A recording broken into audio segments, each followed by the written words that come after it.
Super Cat, the original rude boy of dancehall, shook the world with his sharp lyrics, fearless swagger, and undeniable presence.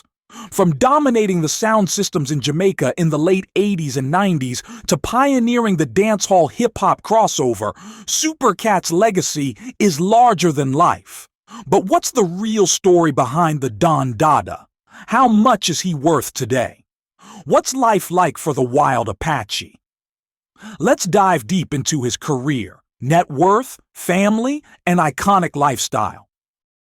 Super Cat, born William Anthony Morag on June 25, 1963 in Kingston, Jamaica, is a legendary figure in the dancehall music scene. Widely known by his moniker Wild Apache, a name given to him by his mentor, Early B. Super Cat rose to prominence during the late 1980s and early 1990s, a golden era of dancehall music. Renowned for his sharp lyrical delivery, commanding stage presence, and cultural impact, Super Cat is celebrated as one of the greatest DJs in the history of dancehall. His music not only resonated in Jamaica, but also gained international acclaim, influencing a generation of artists and fans worldwide. Super Cat was born to an Afro-Jamaican mother and an Indo-Jamaican father, growing up in the rough Syvright Gardens area of Kingston, better known then as Cockburn Pen, a neighborhood that produced pioneering DJs like Prince Jazzbo and U-Roy. By the time he was 7 years old, the Soul Imperial sound system gave him the opportunity to help out at a local venue known as Bamboo Lawn. He later auditioned as a singer for the renowned Joe Gibbs, but his attempt was unsuccessful. He first performed as a DJ under the name Cat A Rock, but soon changed it to the now iconic Super Cat. He was also known by the nickname Wild Apache. In 1981, he launched his recording career with the release of his debut single, Mr. Walker, produced by Winston Riley. He later recorded tracks like Walkathon for Jah Thomas, where he was credited as Super Cat the Indian, but his progress was temporarily halted due to incarceration.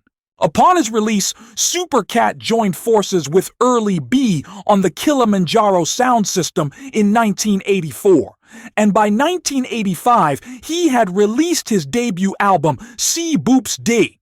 The album included the hit singles Boops, which was based on Steely and Cleavy's updated Feel Like Jumping rhythm and sparked a craze for songs about sugar daddies, and Cry Fee de Youth, establishing his style of dancehall with conscious lyrics.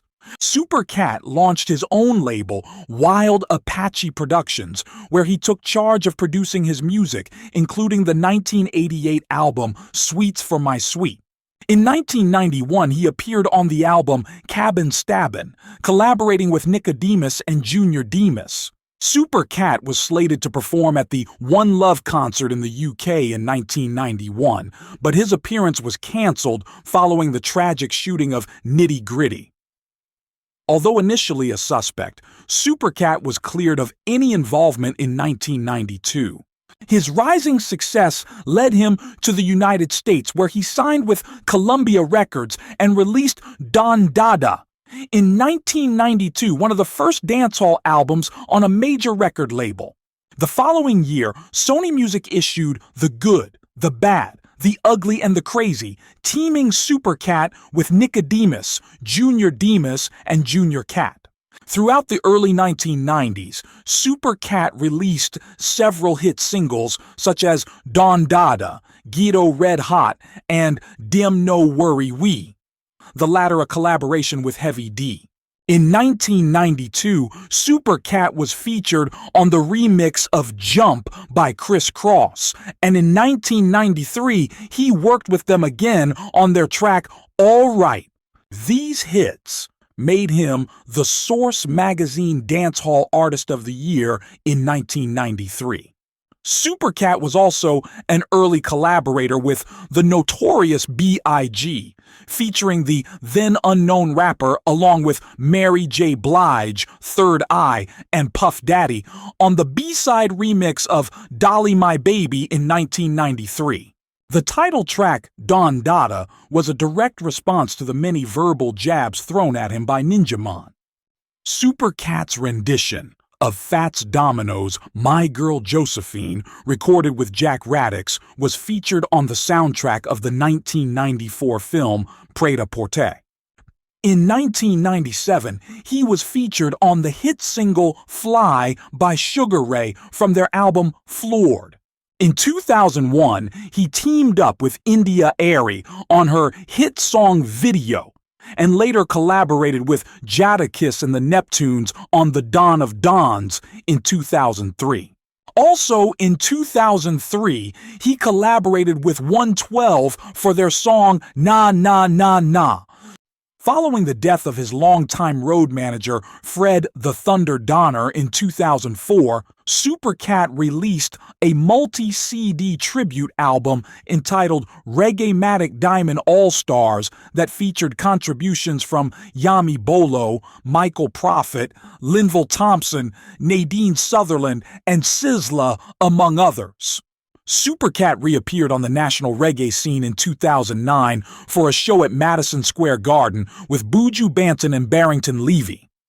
He also headlined the Best of the Best concert in Miami in 2008 with Assassin, Etana, Barrington Levy, Buju Banton, Junior Reid, Tony Matterhorn, Sizzla, and Beanie Man. In 2012, his song Dance in a New York was sampled for Nas' single The Dawn from the rapper's album Life is Good, with Cat adding vocals to the hook. Super Cat made a surprise appearance at Massive B's on Da Reggae Tip concert in September 2013 during the set of Shaggy. That same week, a mix of his work previously recorded during his time with the Neptunes label was released to the internet. In May 2014, he headlined the Reggae on the Bay Festival in Trinidad. Super Cat's decades-long career didn't just make him a legend, it made him wealthy.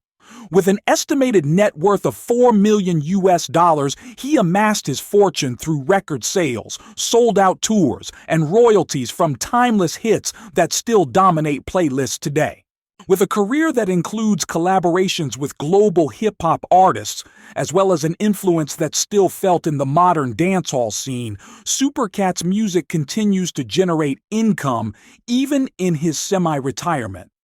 His ability to stay relevant through licensing deals, remixes, and feature collaborations ensures that his wealth continues to grow as his legacy endures. Super Cat has always kept his personal life close to the chest. A proud father, he has children but has chosen to keep their identities private, ensuring they live away from the spotlight.